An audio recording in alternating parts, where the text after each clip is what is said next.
Ladies and gentlemen, please rise. And now to honor America, please join in the singing of our national anthem. Representing the three-time Stanley Cup champion New Jersey Devils, Arlette.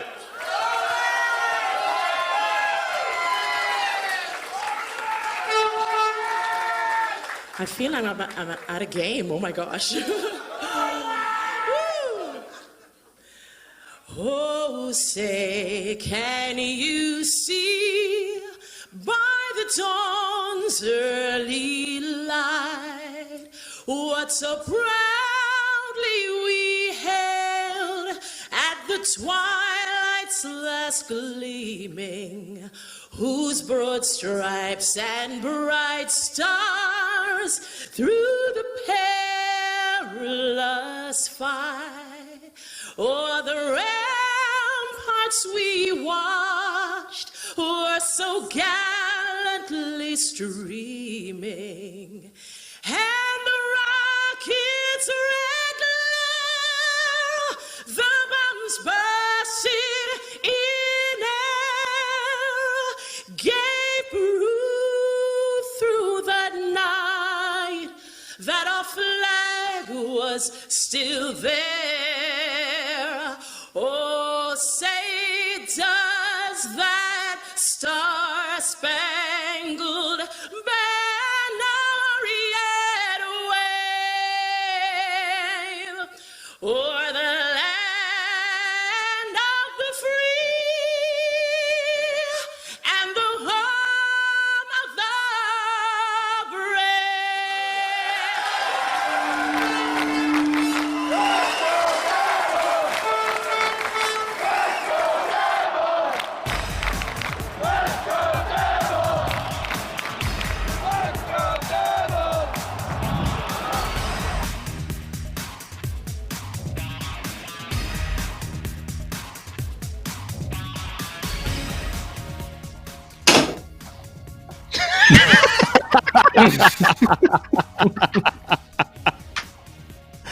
That's how you start a show, baby. That's how you say. Oh, I think we're supposed to do it right. Happy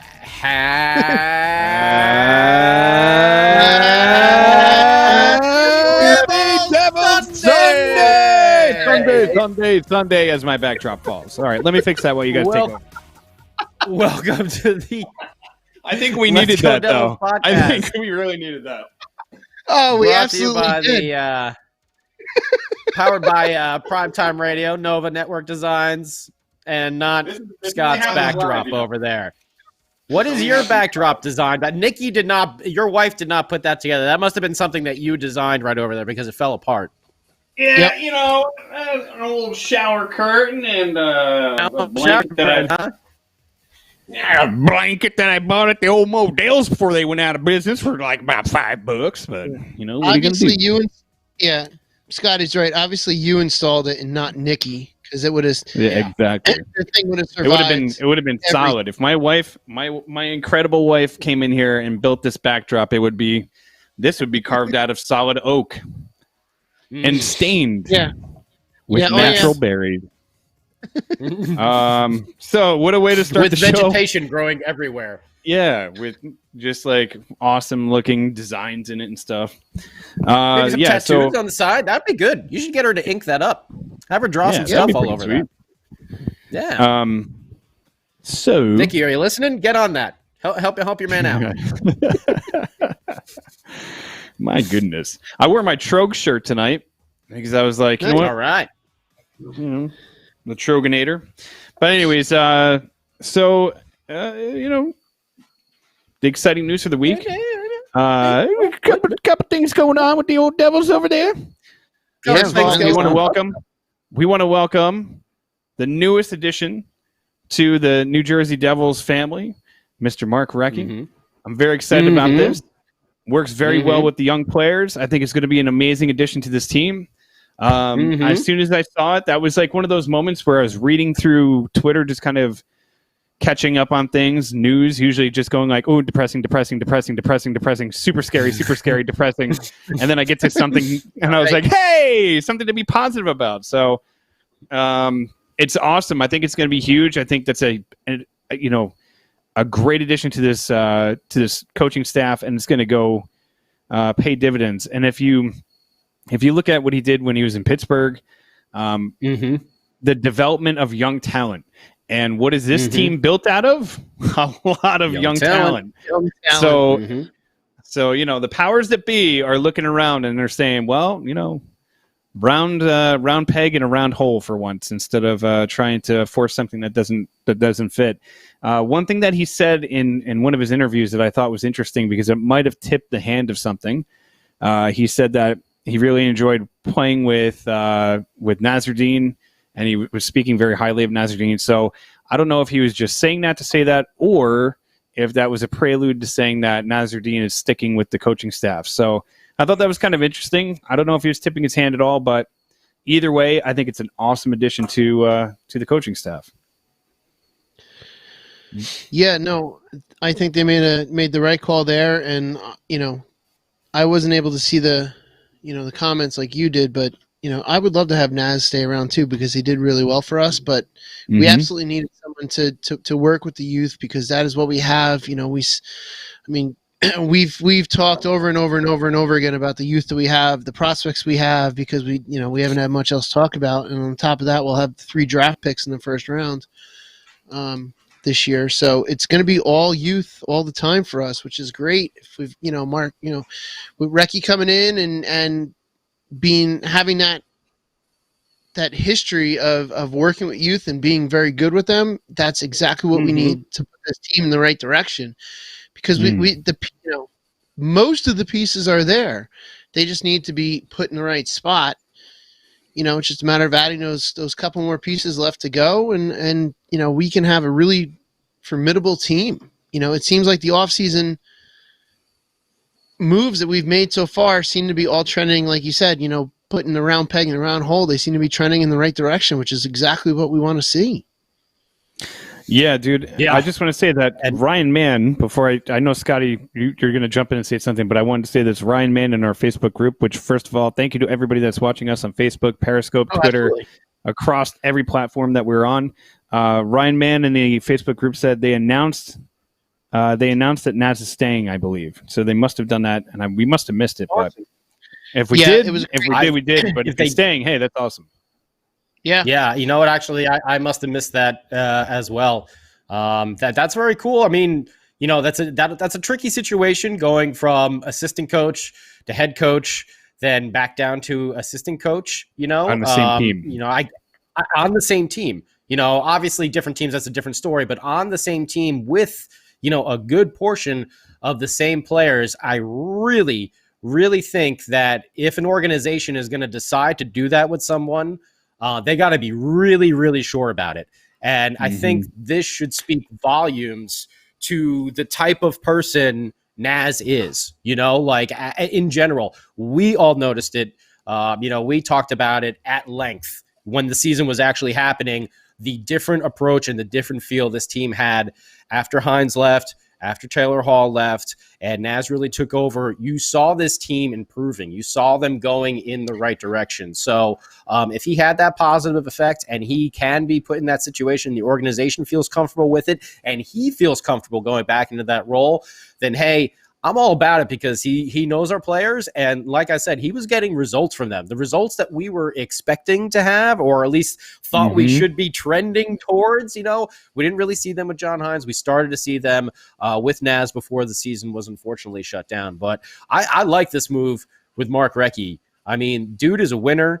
How long did he play in the NHL? It's like, he was like 19, 20. It might have been more than 20 years. Like, he's been around from, I always think of him in the Flyers days, but torturing the Devils. Pittsburgh, Carolina, right? Didn't he? He was on Carolina when they won. He won 3 cups with 3 different teams, if I'm not mistaken. Is it 3 with 3? I got to do the old Wikipedia search to get my numbers. 5 guys. Total of 5. Two is a coach. Two is a coach with Pittsburgh. Oh, 2 coach. And then two is a coach with Pittsburgh. I think he won 1 with Pittsburgh as a player, and then he won 1 with Carolina. And I believe, God, I don't know. Come on, Sam. I know you're busy. Either way, he's a winner. He's a winner, and his longevity. The Bruins kid. The Bruins. Oh, wicked. That Max you know what? Recchi, he was a monster. He knows how to stay in the NHL. He knew how to move with the times as well. You know, you don't see a lot of players that aren't able to adapt and go through those changes that the league naturally goes through. You don't see them lasting, 20 seasons. The guys that are able to do that, and that should show like the hockey smarts that Mark Recchi has that he's going to bring to the team. And like you guys said, I wasn't expecting this move. I really wasn't. I felt like, I'm not on the inside table. I don't know exactly what's going on with Fitzy and everything like that. But I mean, this seemed like a move that I wasn't like, I was like, oh, wow. Okay. That's an interesting one. Like, let me go look at this. And the more I did look at it, the more I read about it, I'm just like, hot damn. This was a great hire right here, so I'm really excited to see what he can do with our team. The grit that he can teach these guys, which was sorely missing. Irreplaceable. Sorely missed. That was one of the all these pictures. We all see our pictures of Jack Hughes looking like what's his name, Zac Efron over there. High School Musical with his ripped, jacked, and I'm glad that he's working out and getting like that. But to teach that grittiness and that that drive, get back down there in the circle. You gotta face off to win. You got to get in the corners. Teaching that grit and that determination. That's just something else. And from a guy who played 20 plus seasons, he's gonna give you that insight. He's gonna give you that wisdom. Yeah, that is, that grit to win. Like we've had, there were so many games where we came up short. We just didn't have that extra push. Recchi will bring that.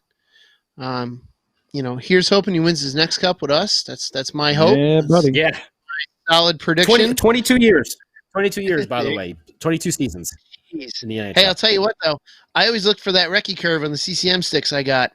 That was always the banger of curves. I always 100%. Use that Recchi curve. That CCM vector. I think the Sakic always had a sick curve to it. There's two other ones that had a. There was one that had coffee curve was massive. That was probably the coffee curve. There's one that had one like this, and it was banned from like every league because you could just easily whip a snapshot from 30 feet away that would just whistle past somebody. The good old days. Yes. And I don't know if you guys saw. I mean, I know I sent you the link earlier in the week, and I do believe. Hey, what's up there, Wowman?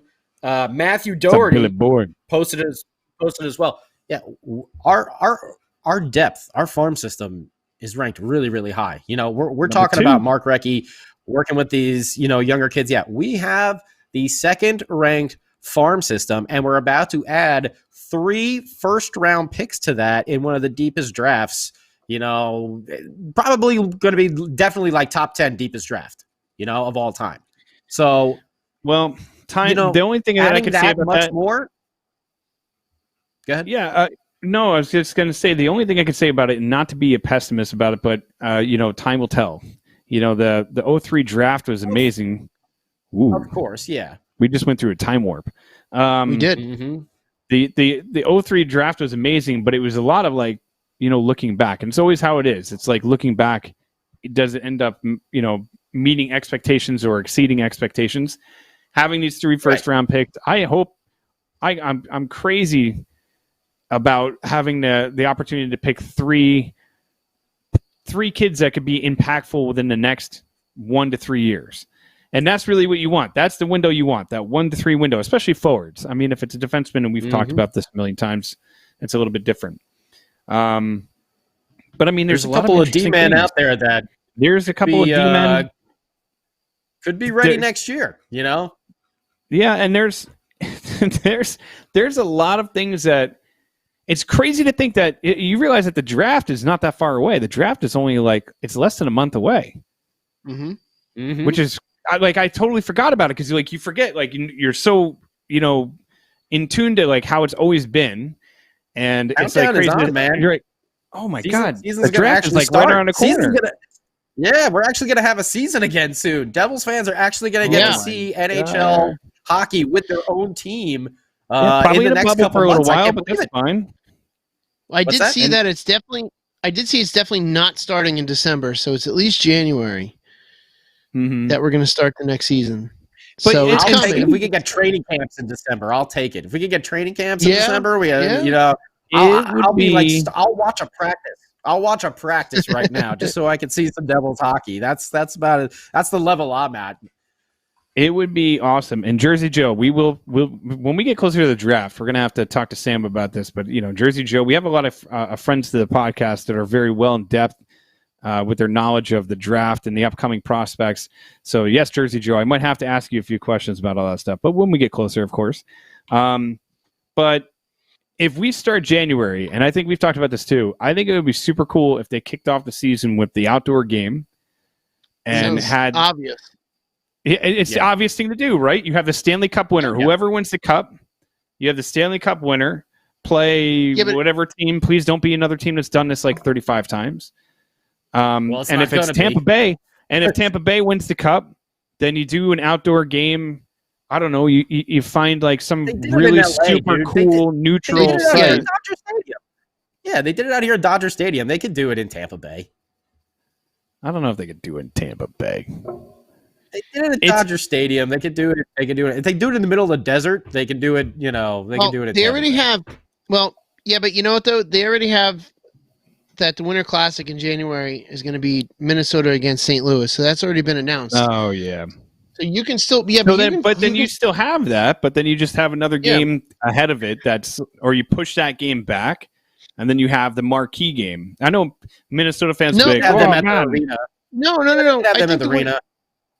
The Winter Classic as itself, as a marquee starting point, I think regardless of who it is a great way to start the season because the way it's looking right now, I mean, usually New Year's Day is dominated by college football games for bowl games.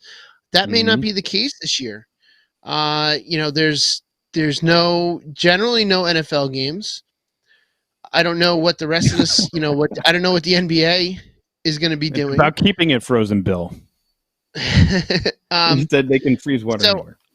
I think that having that as the marquee beginning, and if you want to do a second game, you do the Winter Classic earlier in the afternoon, and then you do the Heritage Classic later in the evening, and you have two outdoor games to kick off the season.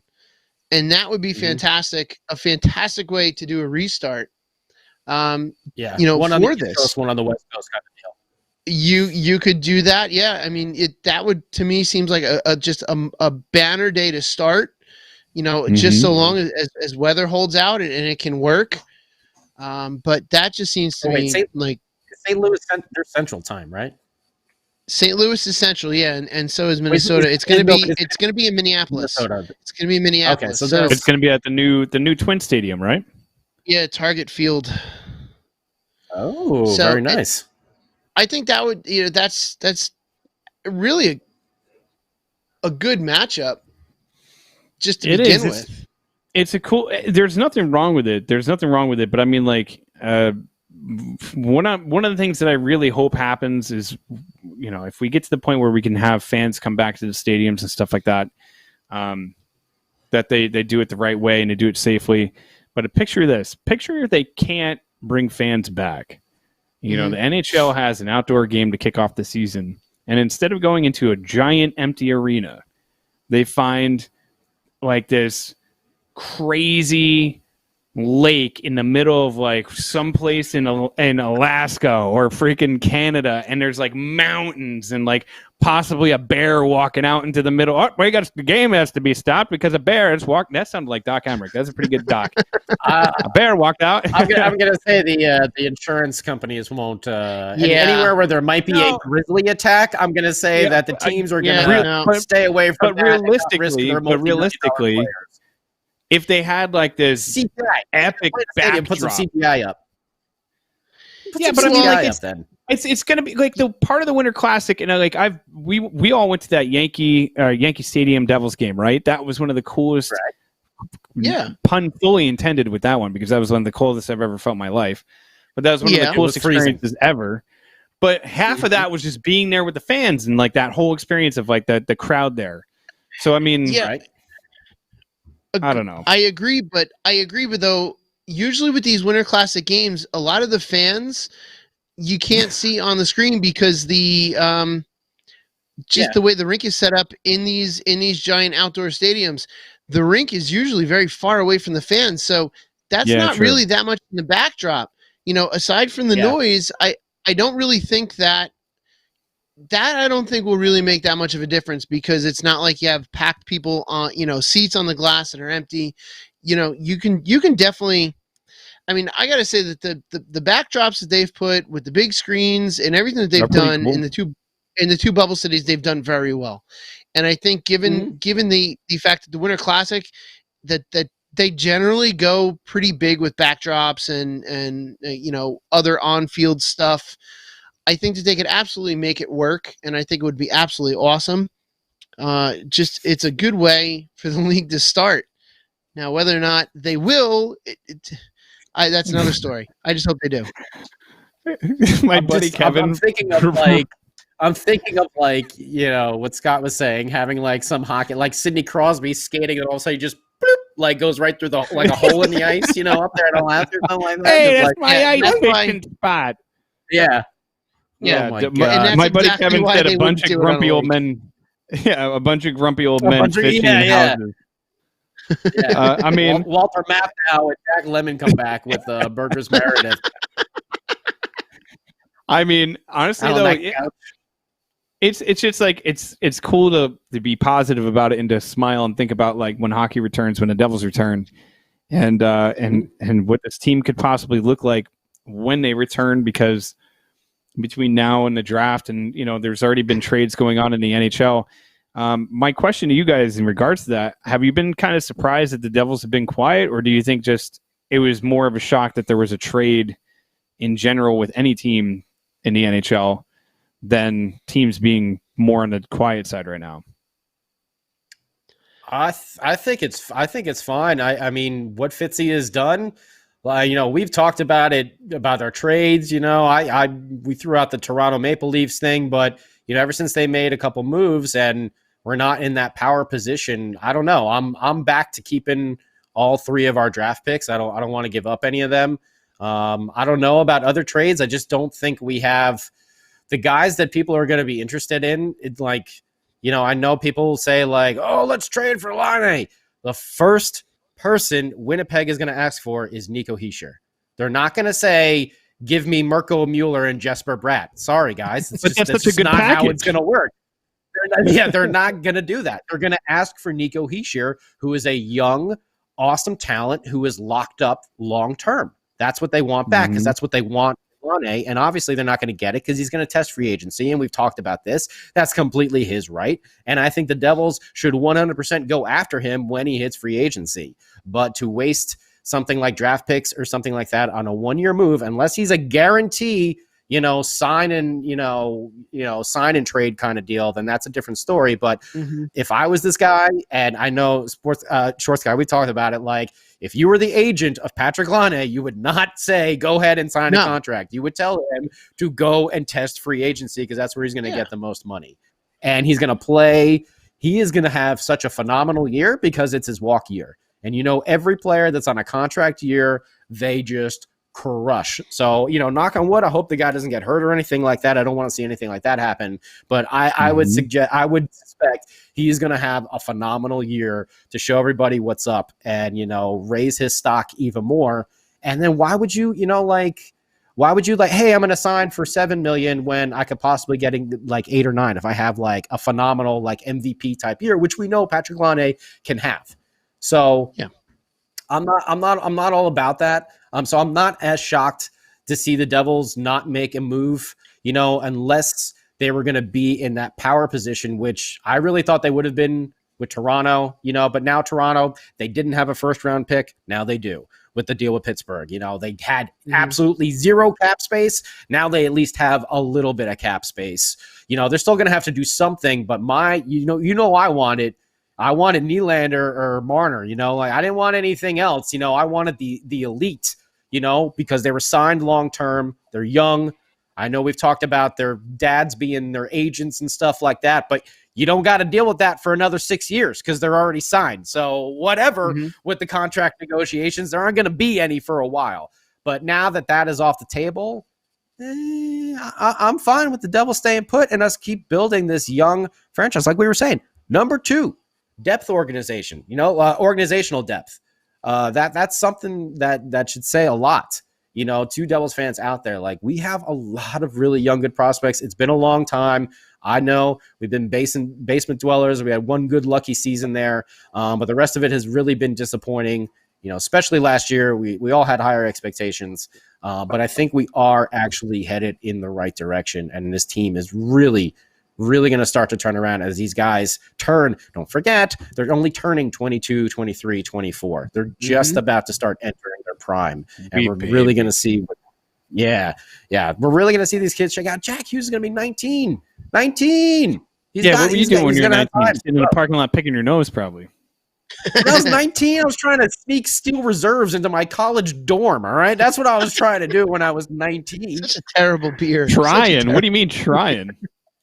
Oh, well, I mean, yeah. We used to have like the shopping cart and just like roll it up to the dorm room and everything like that. The old pop-off vodka. Remember that? It was like $8. Oh, yeah. Yeah. Tastes like I get hives alcohol. instantly when I drink that stuff. Oh my gosh. I still to this day can't drink vodka very much, like because it reminds me of Pop-Off in college. Like, just that Russian house on it. Just that memory is stomach churning. God.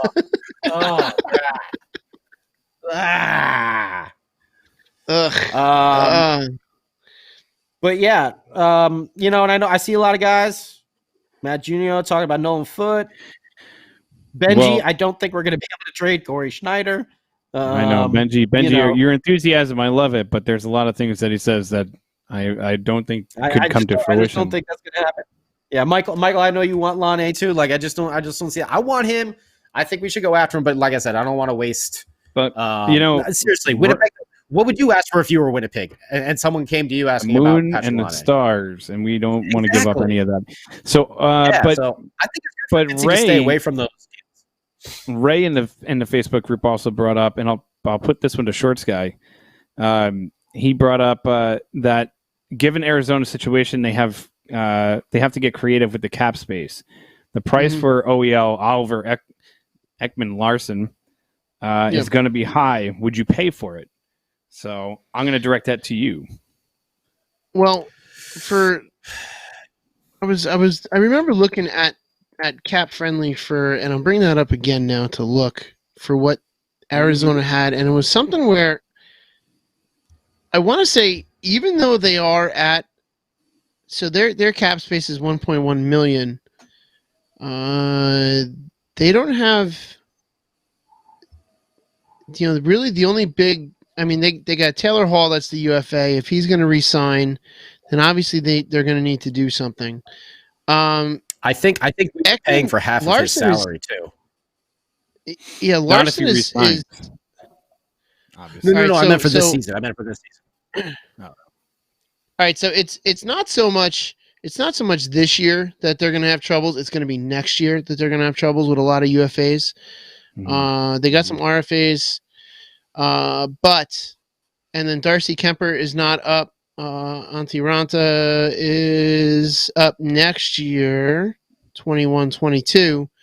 I mean, first of all, I don't know if they're going to let. It's tricky. I don't know if they're. I mean, yes, if he wanted to come here and we had that ability to bring in that top defenseman, yeah, absolutely. And it seems like he signed long term, so we would have to take that contract. That's 8.2 a year that he's guaranteed at least until 26, 27. We have obviously the room for that, but that's a long term deal. And if he's going to want to come, I mean, yeah, absolutely. I would love if he came here. That would be fantastic. I don't know if they're in such dire straits. Long answer, yes, I would take him, but I don't know if Arizona is in that as much dire straits as, like, let's say Toronto was going to be. I just don't. I don't think that they're going to be desperate to sell or desperate to trade. Who knows what they would want? They would obviously be, much like if Winnipeg was going to be trading Line, that one of the first people that they would be looking at is Heischer. They'd be looking at a combination for to trade your captain. You're going to be looking for a king's ransom, and they don't need a goaltender. And I know everyone always wants to say to trade Schneider, but we'd be trading a lot of good prospects to bring him in. For anybody that really wants to trade, he's going to be our backup. And we're just going to have that expensive backup on the roster here for another. What is it? 3 years? 2 years. 2 I years. think it's 3 more years. No, it's 2. Is it 2? So, and there's a lot of people that are like, oh, just cut bait, man, just cut bait. But then you're on the hook for, I think it would be $4 million this year, and then spread it out for the next couple of years of however long that takes for the buyout to go through. But I mean, you're not going to get unless Schneider comes into this next season, whenever it is. And then you have to take into account all the different things like when the trade deadline will be, how long is the season going to be? Is it going to be a truncated season? Are they going to extend the season into the summer? Are they going to try to make it a little bit longer? So there's going to be different variables that you have to look at of what's going to happen. So if Schneider goes into this next year and you have Blackwood and Schneider doing like a 1A, 1B combination, and then Schneider is playing lights out and basically pushes Blackwood for that number one spot, like the true number one spot. What is this? What? Huh? What? I know. When did this happen? Hear me out. Just hear me out. Is this a hypothetical or like all hypothetical? I'm just saying this is what you would need to trade him, because right now he's untradeable. He is untradeable. What you would need to trade him. What he would need to do to get to the point where everybody's like, trade. Yep. Nobody's taking him at 34 years old. Nobody's taking him with a $6 million a year contract. Nobody's going to be taking him at where he sits right now. He would have to be standing on his head, Vezina Trophy winning Corey Schneider, leading this team down the charge. And guess what? If that's happening, why in the hell would you trade him? Yeah. If I was he's just going to say that. that Why would you good, trade that at that to point? build his stock up, why the hell would you trade him? So basically, guess what? You're stuck with him. Get over it. You're done. Done. And it's Schneider's there for 2 years, and then you're done. We've seen Snyder's capabilities, and they're awesome. His history, when he's on point. What he did with Vancouver was awesome. And you know what? I want nothing more for him to be playing well, because what that will do is that will push Blackwood to play well. Because you want that competition between your goals. You want competition all over. You want competition for all of the top spots in your team. And if you have someone nipping at your heels for your position, it's going to push you to play better. And that's what I really want Snyder to stay. And on top of that, Snyder can help teach Blackwood. Yes. Mentor. And push him forward and mentor him in his career. And you've got to assume that it's got to creep in. It has to have crept into Snyder's head that, maybe his career's on the downward end of it. And at this point, you know what? If he can mentor Blackwood, if he can push Blackwood to play better because Snyder is playing well, that is worth its weight in gold. And that will make Blackwood a better goaltender. That will make the Devils have a formidable goaltending duo. And you know what? People are so hell-bent to get rid of him. We've seen Blackwood do well. We haven't seen Blackwood dominate a season yet. Remember, Keith Kincaid did really well for a little bit and then fizzled out. And where is he now? He, I think, is still in the Canadiens organization. We all thought he was the next coming, and he wasn't. Blackwood looks really good right now, and I have high hopes for him. But at the same time, you know what? He may, and I'm not saying he will. So everyone in the Facebook group, don't go jumping on my back here. But he could go down the same path that we had with Kincaid, where he looks really hot now, but he can't handle that load. We've seen so many flashy goalies, flashy as in I should say streaky instead. We've had very streaky goalies. Clemenson did it. That 1 year Marty got hurt. Then he got that nice contract with Florida, but it didn't really, it didn't pan out. Clemmer was great, but he was probably more suited for that backup role. And some goalies are, and that's just the way it is. And we're also, and we cannot forget we are coming from a history and a franchise with one of the greatest goaltenders of all time who consistently played well, and we had consistent goaltending from 94 until what, 2010? 2012. You know, it's like not many teams get that. And we don't know. We don't know really how to handle it. If we'll ever get it again. Yeah, we don't know if we'll ever get it again. We don't. But we expect our goaltenders to be phenomenal and to be long lasting and career devils. That's not always the case. We really got lucky with that. Yeah. So that's always something to keep in the back of mind. We're never going to have another Brodeur. Never, because there never will be another Brodeur. And you know, that's just one of those things. Like we have to realize that no one will ever be Brodeur, and that's fine. We could potentially get someone better than Brodeur if that's the case, and that's phenomenal. You know, that's the way the game goes. But I mean, if you look in the playoffs currently, you know, who would have thought Khudobin would have been doing what he's doing for Dallas? So, man, and look at Cam Ward. Look at Cam Ward when he did for Carolina when they won the Cup. Yeah. Sometimes it just you get it. Look what Binnington right did spot. last year. Exactly. Exactly. Although Matt Murray. The Penguins were like, "Hey, Fleury, all right, thanks, but no thanks. We're gonna go stick with Matt Murray because we think he's gonna be, you know, just fine." And look at what happened there. He had you know, a window of success, and now they're talking about trading him.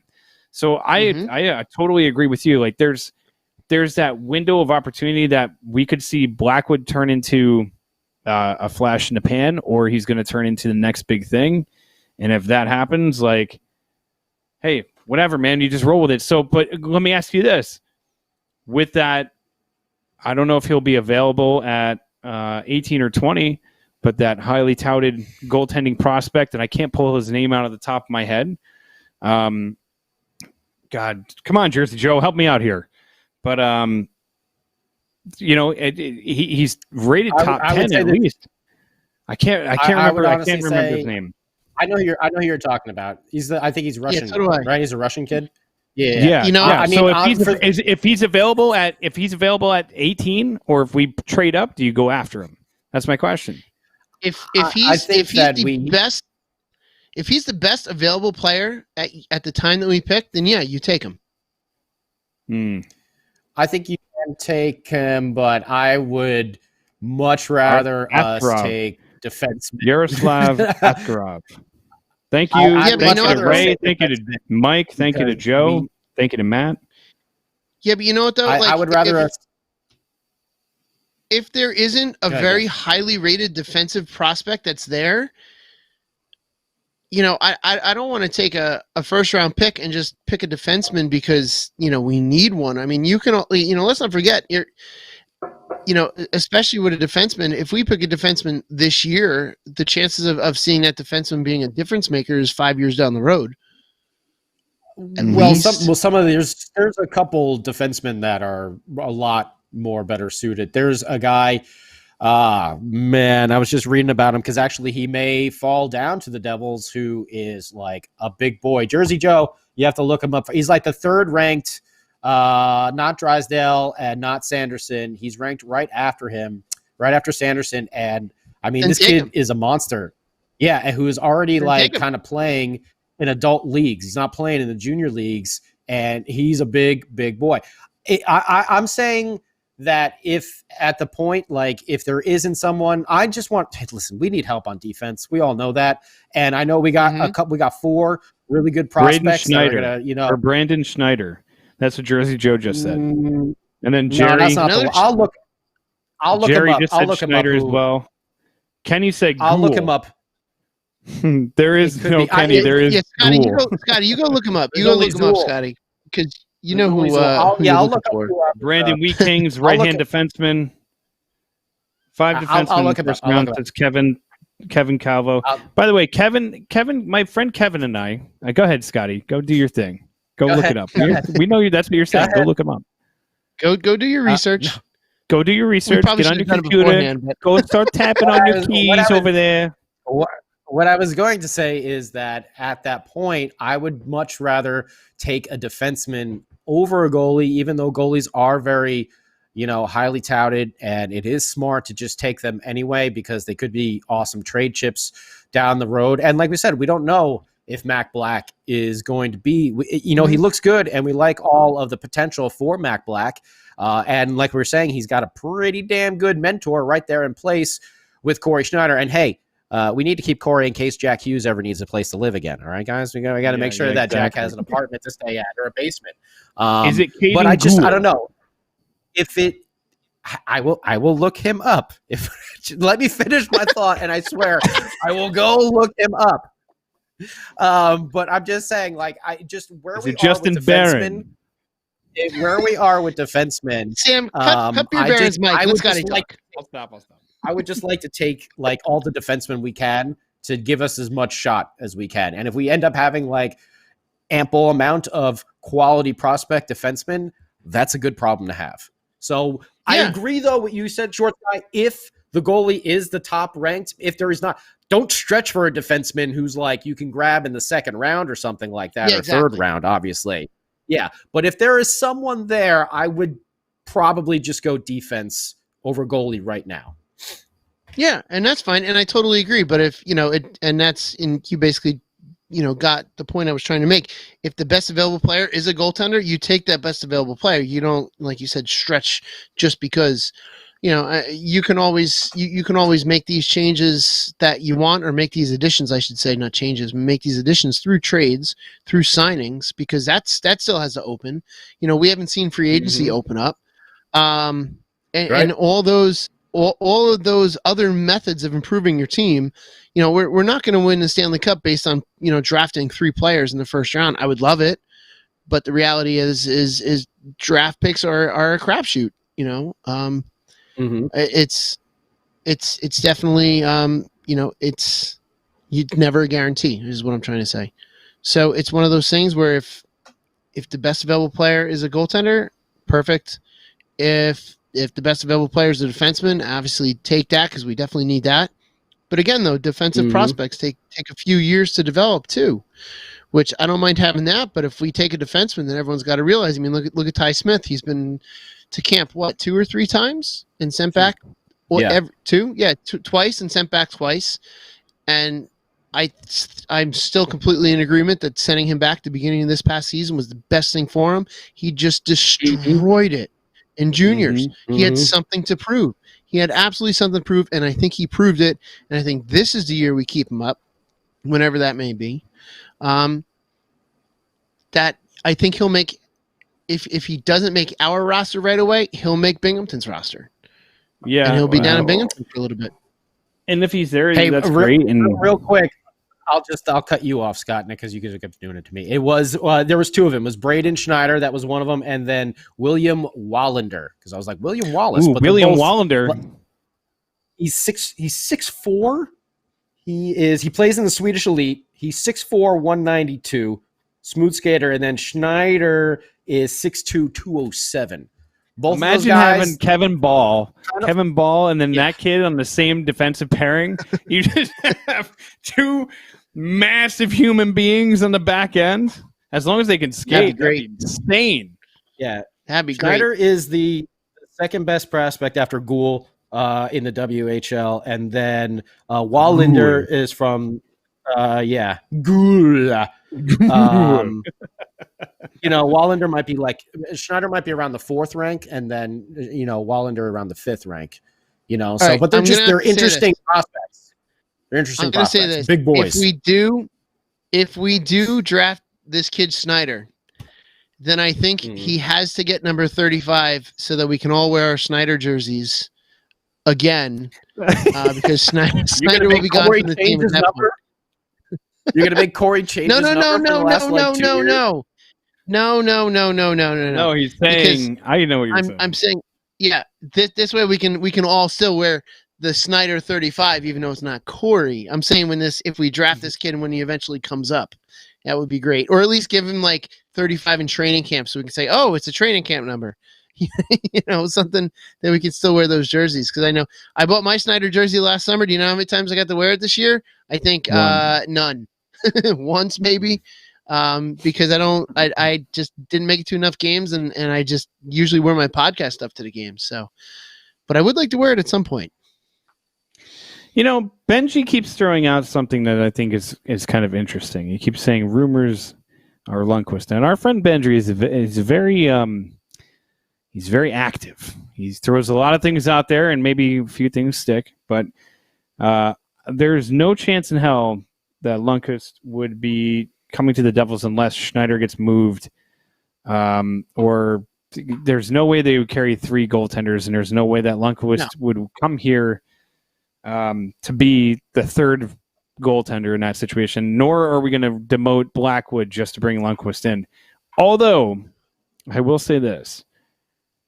If Schneider got traded away or something happened to him, or he retired, or he was just like, I want to go home, and he goes to Boston, and he pulls a Zach Parise. Let's just say that. And then and Devils did get Lundqvist. How funny would it be winning a Stanley Cup with Henrik Lundqvist and beating the Rangers in the Eastern Conference Final to get to the Stanley Cup Finals? I would love it. That would be the biggest, most gratifying FU shot right across the river. I mean, I'm just saying. But that in no way would ever. Will never happen. Yeah. No. I can't see the Rangers. If they let Lundqvist, First of all, NHL trade rumors.com. Any other team in the Metro. I just can't see them letting him go to any other team in the Metro. Unless he forcibly wants to stay in the New York area. But I can totally see him coming out here to LA. I could see him coming to, if he was going to stick in the area, I could see him going to the Islanders and being a backup to the Islanders, more so than going to the Devils, because there's no room for him. But I think there is room over on the island. I think. I'm probably dead wrong about that. Big contract. Big contract to take on there. Well, yeah, and they have Vasilevsky and Grice, and I don't know if either of them are going to be a UFA next year. I'm looking that up now, but I can tell you this: after watching some of that, after watching those Eastern Conference Finals, definitely. Let's see. Thomas Grice is UFA 2021. Varlamov is signed through his UFA years 23-24. So the Varlamov is their guy for a long time, but Grice, he is, yeah. So Grice is UFA in 2021. Grice is 34. Varlamov is 32. But neither of them have been able to really solidify themselves as the starter for this. Neither of them have been able to hold a game in this Eastern Conference Finals. I caught a little bit. Yeah, Tampa's a great team, so you gotta factor that in there. But I was watching today. Stamkos. Yeah, I mean, I caught a little bit today. I had to do some work, and I had to step away from the television. Islanders went up, and then within seconds, Varlamov let up the tying goal, which is that's the last thing you ever want to do as a goaltender. Is you always need to make that save. I don't know if it was the first shot after the Islanders goal, but you need to make that save. You need to hold that lead for a little bit to gain some confidence from your team. But then immediately they went down 2-1. So he was not able to really hold that. Now, granted, it's the Lightning they're playing against, but still, that's what you're going to need in order to progress and to win the cup. Was Point back in today? Because I didn't see the game. I wasn't. I wasn't at home, so. I don't know. I was passively kind of paying attention to it, and I only really kind of caught in passing the Islanders scoring, and then that sequence when Tampa tied it up right away almost, and then Tampa took the lead almost immediately after that too. So, but they are so stacked. They're doing this minus Stamkos and probably minus point. I know he was out the last game, the one that the Islanders won. I don't know if he was back in today. That's right. Yeah, Jerry's right. It was Coleman that scored today. I can't remember if he scored the Pickles! go-ahead or the tie goal. Oh, Hey, imagine being a imagine being a Ranger fan and then watching the Tampa Bay game, and you're like, we could have had all of these guys, but you know, we let half of them go. Callahan, we Callahan just and McDonough. Callahan, McDonough. I think Point played for the Rangers for a while. Didn't he play for the Rangers before he went down to Tampa? There's a couple guys. There's more than just those two. Shattenkirk? Isn't Shattenkirk? No, he's not there, right? No, he's not there. I don't think he's there. Yeah. I don't know why I thought that. Sorry. It was. I mean, when they had Brian Boyle, didn't Girardi go down there too? For a while, they were the ex-Rangers. That's for damn sure. Yeah, they were for like a the while, Rangers Tampa South. Bay was Rangers South. Yeah, they were Rangers South Yeah. for a long while. Yeah, yeah. Yeah, but the Lightning, they're just incredible. Like you would think they would have a major dip. I mean, losing Stamkos like that, you know, and then Braden Point has been, is he projected phenomenal. to be out for the rest?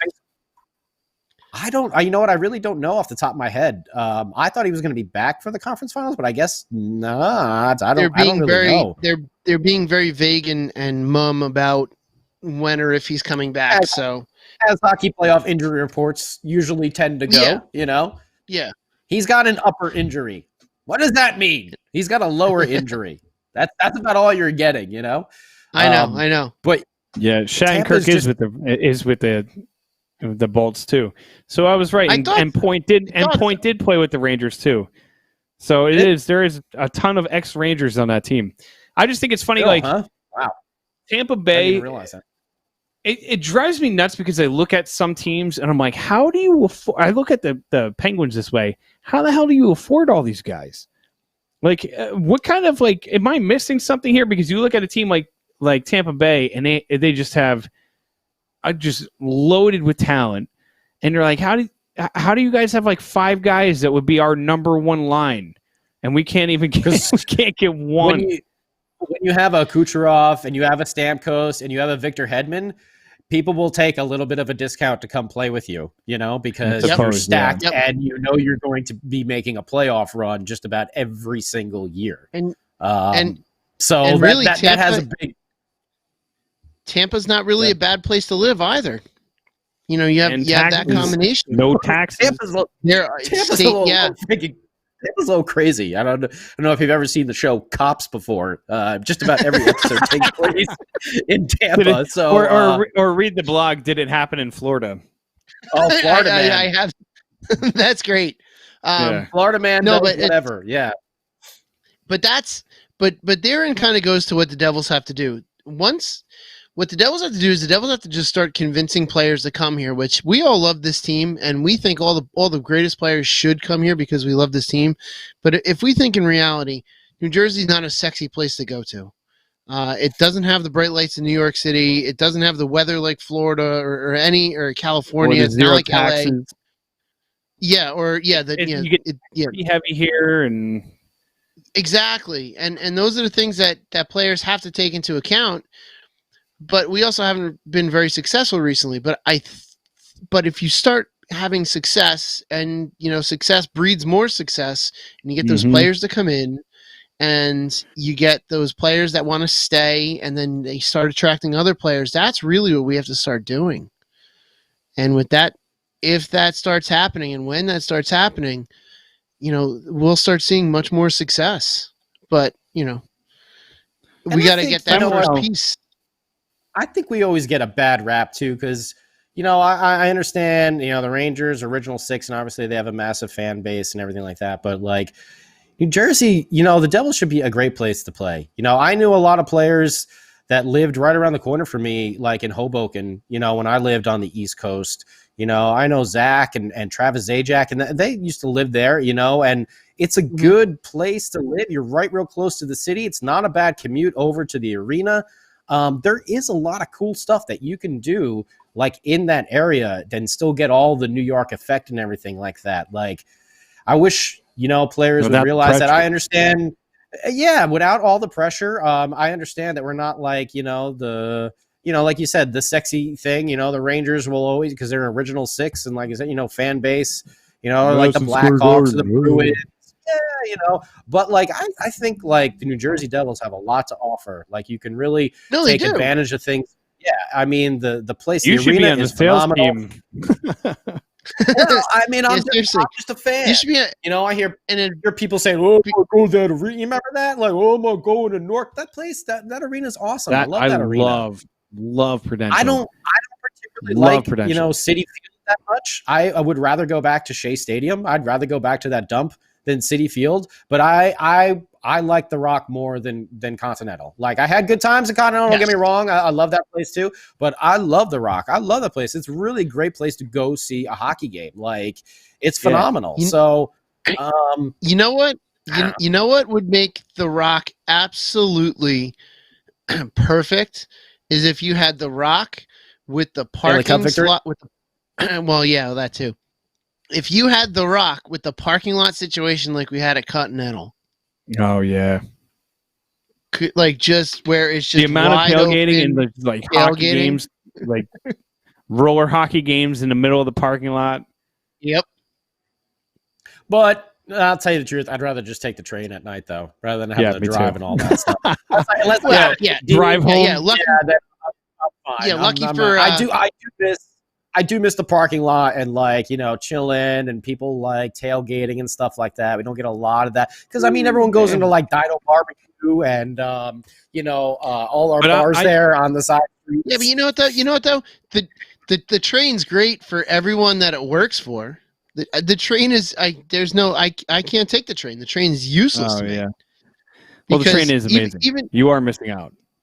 No, I know I'm missing out. I know I'm missing out because I've taken subways in the city for Red Bulls away games. That is a wild time, and I would love to be able to just take the train to a Devils game, but I don't want to take a train to a Devils game and then still have to drive another 35 minutes home. Yeah, I mean that's I would love it. I would love it if it was more convenient and I would use it more often. But it's just not. I'm kind of jealous that it's not convenient for me because I would love to use it. Yeah, I love taking that train. And I love the bars. The bars right across. The bars right across the street from the Prudential Center with that strip of bars right there with PJ Ryan's, holding down the anchor at the end. Our good friends at PJ Ryan's, can't forget about them, hosting the Let's Go Devils podcast multiple times last season. The home. I know. And RIP to our other place that I won't talk about. Yeah, Scott, myself, and a lot of our friends have had many fun times on that train.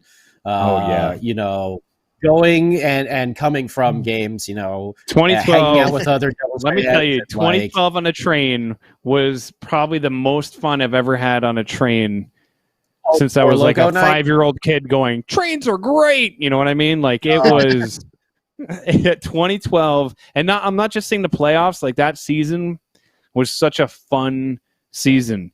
I mean, just like you go to and I went to more games that year than I think I've gone in my life. Like, I was never, in a position in my life that I could buy season tickets. So I was just like, get a paycheck. $15, like top, hell yeah. Bob Uecker speech, man. Like, I love those seats. Like the very top row, we used to get them because you could throw your bags, behind you. You could stand up. We used to be able to take over the whole row, and you could see 208. That entire game.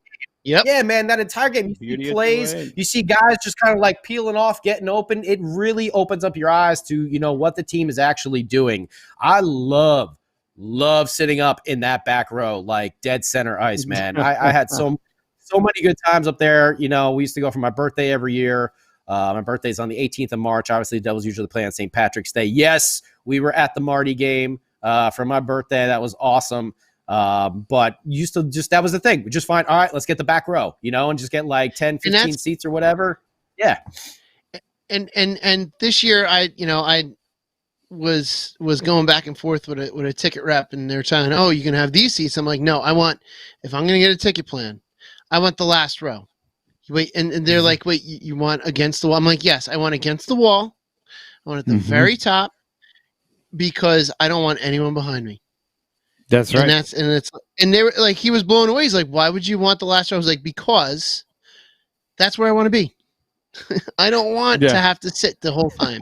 I don't want someone behind me saying, sit down. Or in front, it's like, yeah. Yep. I hate that. Shut down. Stop rooting for your team. For all those, for all those years in 208, that's where I was. I was last row, standing on the chair, next to my buddy Pete, and the view from the top is really awesome. No one can complain behind you. It's great. This is what I do right now. Who's this? When I sit, Who's this? It goes. Who is this? Who is this magical person talking with no picture? I don't know who you are. This is what I do right now. When I sit in Section 19 with the Section 19 psychos, everybody sits on their hands down there. So what I do is I use reverse psychology. I go around the people, my neighbors next to me. Do you mind if I cheer? And they look at me really strange. Yeah, go right ahead. Because normally when I cheer, they tell me to sit down. But if I ask for permission, because that's what it is in Section 19, then they let me go wild. It's the best. That's the way around that short. You shouldn't have to ask permission to cheer for your team down low. Yeah, in your home building. I agree. I would love. It's Section 19, dude. I would love if the Devils allowed one of the ends to be a supporter section like European hockey teams have, where you just put, kind of like we have at Red Bull Arena, with my section with the Viking Army. They just put a bunch of rabid fans in those sections down low to just make noise the entire game. Man, the atmosphere that would create in the Prudential Center, that would be phenomenal. I know they tried that way up high, but way up high, it's kind of like it's pointless.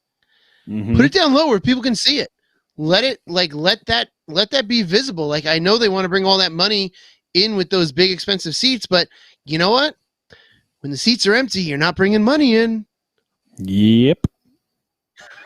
They had that Why not? They had that Devil's Army section that they could have done the right way.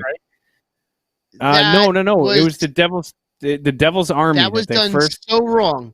That was done so wrong. 100%. 100%. I'm saying it. If they would have done that right, I loved that logo. Actually, that was my very first tattoo. Was that Devil's Army logo? Ooh. Yeah, they blew it. Unfortunately, they blew it. I hear the music. All right, gentlemen. Uh-oh.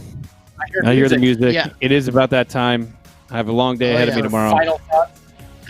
Yeah. Final thoughts. Hey, congratulations to our man Uncle Lou, GM of the year. Oh, wait. Oh, yeah. for the Islanders now. Hey, we almost forgot about you over there. Oh, Uncle Lou, Yes. you do a good job. You taking Andy Green. Oh, very nice, very nice. Okay. Yes. Congratulations, congratulations to Lou Lambs. But last thought, I can't believe that the draft is finally almost around the corner. I hate to say it, but it'll be nice to see all that kind of take place and get underway, and then get the season kind of in our sights and start counting down when we can start seeing Devils hockey. It feels like it's start been getting forever. more of a roster ideas too. Yeah, get a So you roster can see idea. these draft picks. Mm-hmm. I'm gonna do two final thoughts. Welcome Mark Recchi to the Devils. Here's hoping your next cup is with us. And in non-Devils related, I wanted to fit this in earlier, and I'll talk about this tomorrow more when I'm on with the Hockey on Tap guys. Khudobin on Dallas. He is showing that shorter, stocky goaltenders can get it done. Mm-hmm. And I'm very happy to see that. Mm-hmm. All right, Scotty. What do you got? I already went. I said congratulations to Lou Lambs. Oh, okay. I thought so. We did kind of a combo thing. That's like when you go 50-50 on a present for somebody's birthday, and then when they walk away, you say, "You were gonna it's really forget neat about it." If I didn't say it, you wouldn't have remembered to say anything. Don't try and No, steal. you're from right. me. I wouldn't have. That's why I just said, No, put my name in the card. Put my name in the card. I'm Tell excited me for me too. I'll throw you a 20. I'm excited about the prospect of Devils hockey getting back. Mark Recchi and these playoffs, man. Dallas Stars. Wow. wow, did Yeah, not boy. see, them kind of steamrolling the Knights the way they have been. I knew Tampa Bay. I got a really good feeling Tampa Bay was going to be able to handle the Islanders, but I did not see the Dallas Stars, man. They look on fire. I don't know if anyone did. Hey, it'll make a good final if those two meet up. All right, well, with that being said, who's taking us out? I'll take us out. Until next time, let's go Devils. Well done.